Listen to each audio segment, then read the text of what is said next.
Star Wars The Rise of Skywalker is now fast approaching with just 29 days to go, with of course Disney and Lucasfilm prepping the marketing of this movie with already a released TV spot, a handful of interviews, as well as new images, new posters, etc, etc.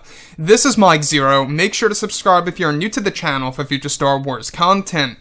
Now, one thing that a lot of fans have always complained about when it comes to the sequel trilogy has all to do with Rey's powers in the movie and exactly what her flaws really are. A lot of times people would use the term a Mary Sue.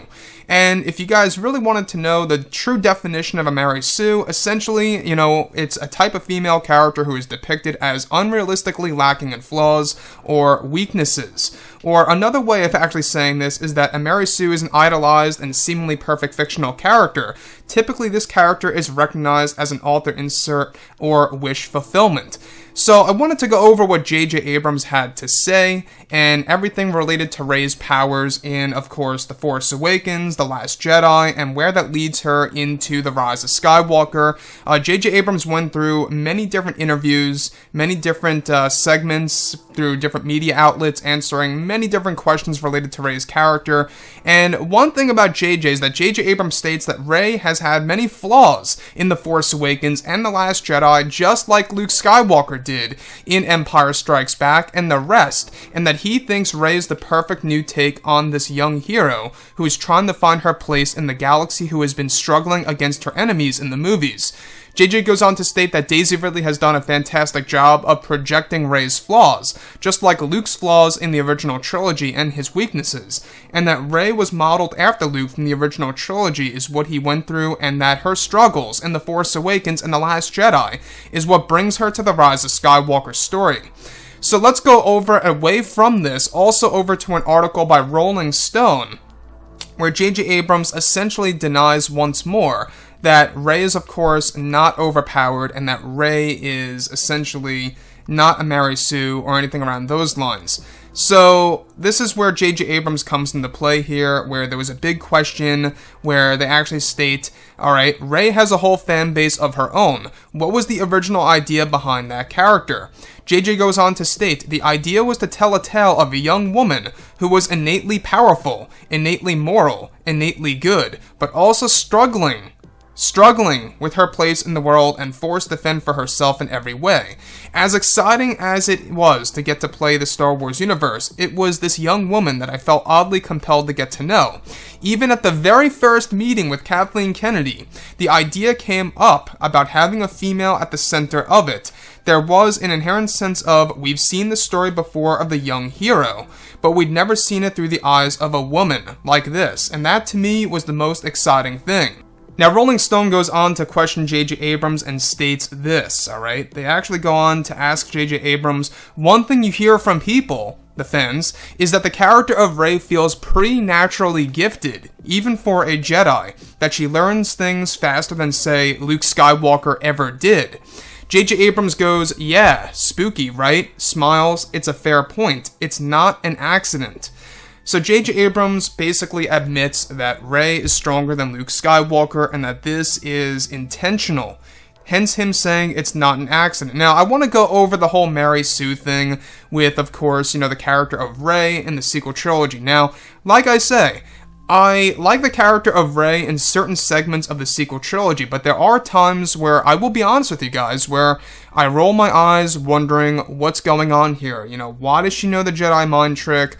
Why does she have the ability to actually use a lightsaber right away with no Jedi training at all whatsoever?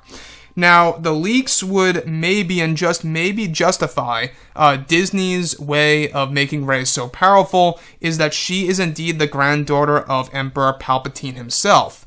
So that's the one aspect of things, alright?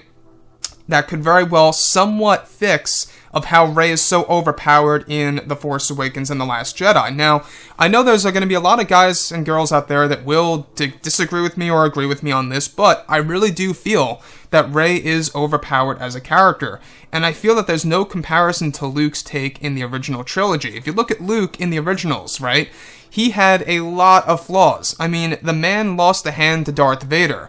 talk about a struggle against the villain, right?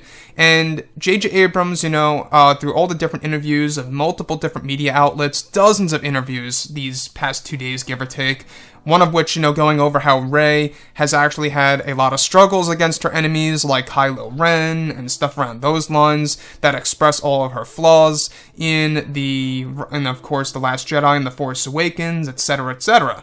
To me, I feel that there's no comparison to that of what Luke went through, you know, with, of course, you know, The Force Awakens and The Last Jedi. Or should I say with what Rey went through.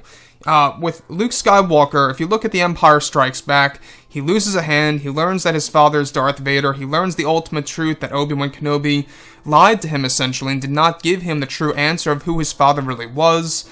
Luke Skywalker, you know, has to really choose whether or not he has to confront his father and kill him or redeem him to the light side of the Force. I mean, all these different things in the original trilogy are a very interesting side of Luke Skywalker, and I will say that there is an aspect of Rey where I will say at times, most certainly, that there are elements of her being overpowered, or what fans would call a Mary Sue, many times in The Force Awakens or The Last Jedi. I will agree with that. But there are times where you can see that Rey does have potential as a character, as a hero of the sequel trilogy. And hopefully The Rise of Skywalker will be able to project that by J.J. Abrams, and hopefully he does it in a very unique way. Again, like I say, the leaks do suggest that she is the granddaughter of Palpatine, and I think that may, and only may, just have a shot at really justifying exactly why she is so powerful the way she is, and why she has been able to defeat Kylo Ren. And like I say, I mean, all the leaks that we have gone over, you know, all the lightsaber duels in The Rise of Skywalker, Kylo Ren is actually said to not win a single saber duel against Rey. And that, to me, I think is very unfair. I think that that's very, you know, one-sided for a Star Wars movie, to have the hero constantly winning, not actually having a full-on, you know, defeat like Luke did. You know, if you look at The Empire Strikes Back, and it's one of my favorite movies, I've expressed this, you know, Empire Strikes Back, I believe, is the darkest Star Wars film in the original trilogy, obviously, right? If not the darkest one, besides Revenge of the Sith. I like how Luke goes through that weakness of his. Loses a hand, you know, learns the truth about his father, you know, it literally reshapes Luke. It does. And we have yet to have a moment like that with Rey. So far, we've had moments with Rey either defeating Kylo Ren, or proving Kylo Ren wrong, or, you know, even Rey, literally, defeating Luke Skywalker in a staff battle on Ahch-To. You know, that to me, I feel like it went a little overboard, and the fact that J.J. Abrams essentially admits that Rey is stronger than Luke here in this interview, where they actually ask him, one thing you hear from people is that the character of Rey feels preternaturally gifted, even for a Jedi, that she learns things faster than, say, Luke Skywalker ever did.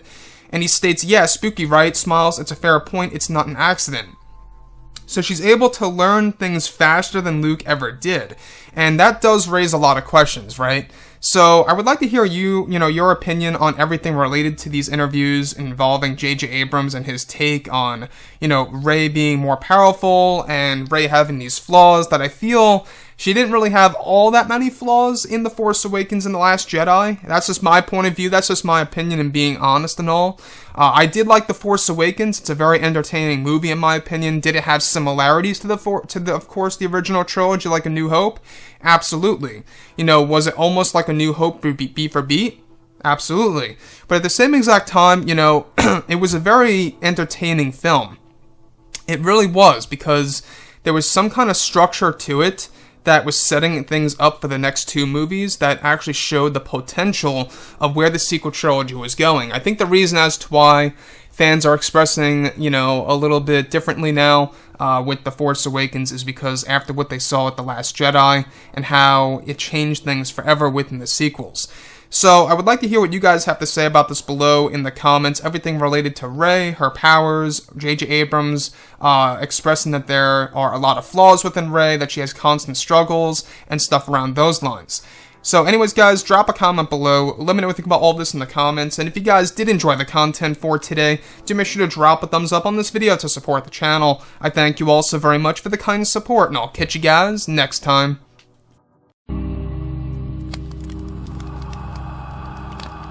Gun